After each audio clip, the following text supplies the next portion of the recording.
রাব্বি ভাই কি করেন? এই তো মোবাইল টিপিতে ভাই। আমার ফোনের কি অবস্থা? ফোনটা ঠিক করা লাগতো ভাই। রাবার কার্বনের মধ্যে আরে খুলে গেছে। টানেন না, খুলে যাবি, এটা খুলে যায়, গাম খুলে যায়। তো ফোন কিনেন গাম একটা। লাগে না, টাকা পয়সা নাই এখন। কি কোন এনজি মোবাইল দেখা যায় কি আপনার লাগে নাকি? নতুন ফোন নাকি? কি ফোন? এই তো Oppo A60 ছোট ভাইয়ের লাইগা। বড় মোবাইল লাগিয়া তা আপনার লাগলো না? না, এই 1 বছর যাবত ফোন চাইতেছে, দিতে পারি না, আজকে নিলাম। তা আপনি নেবেন কবে?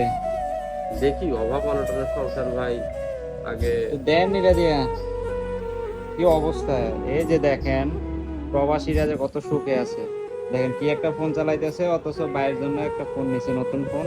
নিজে অথচ নতুন ফোন নেয় না। কিন্তু আপনারা দেশে থেকে দেখা যাচ্ছে প্রবাসীরা অনেক সুখে থাকে। যখন একটা প্রবাসী দেশে যায় তখন বলেন যে এটা নিয়ে এসো ওইটা নিয়ে এসো, কিন্তু এটা চিন্তা করেন না যে ওরা কত কষ্ট